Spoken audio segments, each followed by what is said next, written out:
You're listening to Indus with me, Talat for Awan. It's 11 minutes past 7.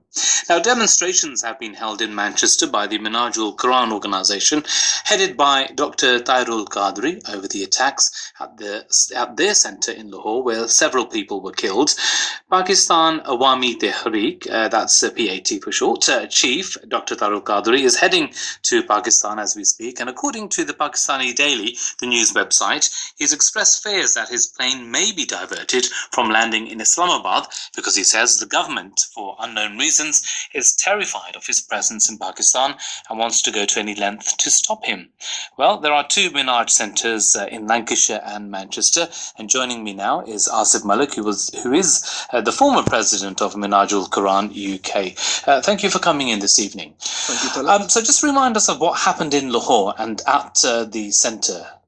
In Lahore, earlier this week, I think everybody's seen it on the media, approximately 1:30 in the early hours of the morning, a convoy of police turned up to take down some barriers, some security barriers, which had been previously erected by the local government and by the police 4 years ago. It was really odd for the timing of the removal and no pre-notice of the removal, and it was obviously aimed at causing chaos. What resulted from that was that it wasn't just the removal. There was gunfire initiated by the police, and it continued into the early hours of the morning.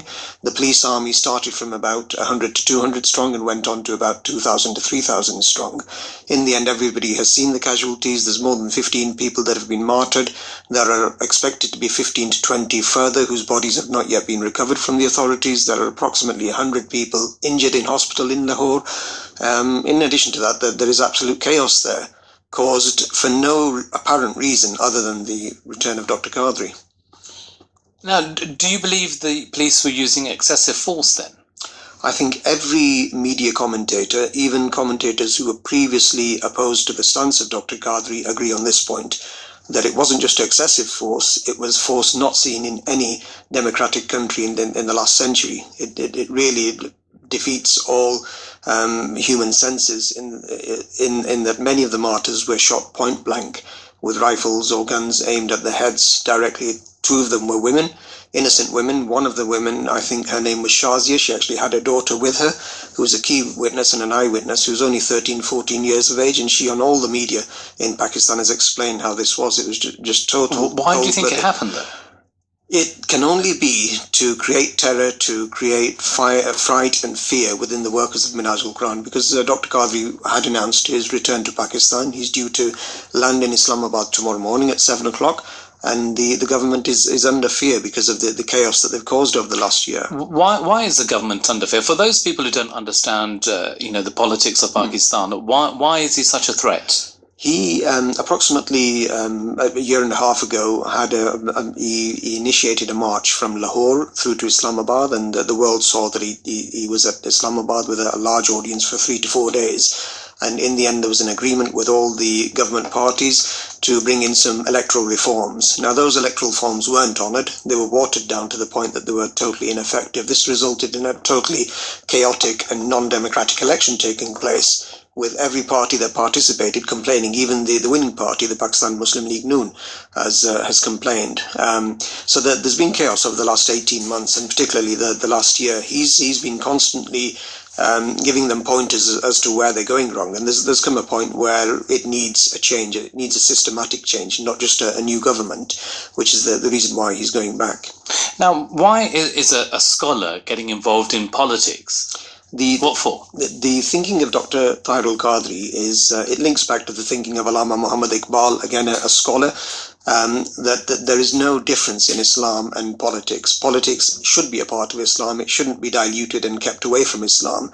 This concept that scholars are only there for the mosques or for the universities or for the madrasas, and politicians are there to run our lives is totally wrong. Now, there should be no difference. Islam commenced from Madinatul Munawwara 1,500 years ago, and a state was created with a constitution, and that's the first political act, and this is what Dr. Qadri is following through.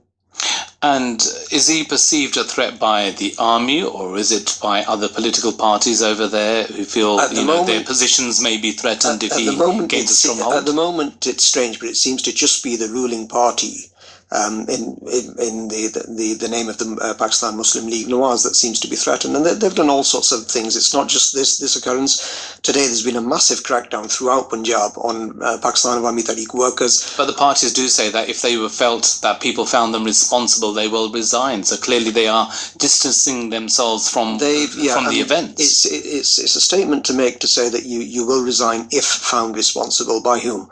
In a system which at the moment is controlled much the same way as military rulers have controlled the country in the past. General Musharraf, General Ziaul-Haq, it's the same system, that there is no justice or judiciary that works independent of the government. Everything is in accordance with the requirements or the wishes of the government, and whether it's the judiciary, whether it's your general system out there, nothing is independent to the wishes of the government. How many supporters does he have here in the UK and in our region, the Northwest? In the UK as a whole, he has an organisation which has been running in the UK for more than 20 years with a membership base of about 5,000, out of which probably about 500 to 1,000 are within the Lancashire area. Okay, so we've got, you mentioned Lancashire and Manchester.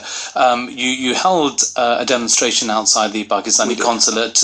Was that to any avail? We actually, it was literally the next morning after the tragedy and the massacre in Lahore, and we decided as a one-off to hold 5 demonstrations at the same time, simultaneously, at the 5 consulates. That's Glasgow, Bradford, Manchester, Birmingham and London.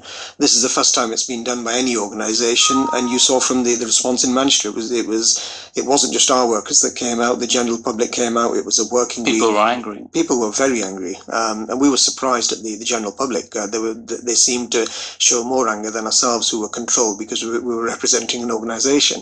Right. Well, we did invite the Pakistani consulate to speak to us tonight, but they couldn't comment for us this evening.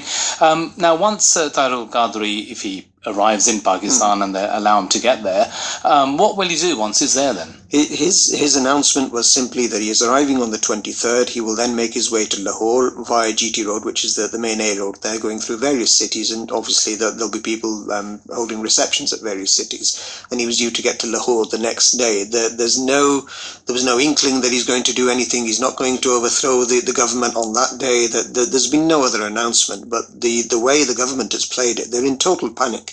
They've just sacked a law minister. They're looking at sacking 1 or 2 other ministers. And these are token measures, token gestures, because today the whole media has reported a massive crackdown, people being arrested, roads blocked. There's containers outside every road going to the Islamabad International Airport, which you don't see anywhere in any democratic country. And what will happen here locally in our region? Will demonstrations locally continue? in our region, we're all following the events via the media, via social media, and our guidance has simply been to remain stable. And we're obviously British Muslims here, and we're established in this country, and we will voice our airs and our opinions in front of the consulate, and we will also go to the British government, because the present government representatives are here almost every month, and the local government here needs to have a true picture of what democracy in Pakistan is, if it exists. Okay, well, Asif Malik, thank you very much for joining us this evening. That's Asif Malik there. He was the former president of Minhajul Quran UK.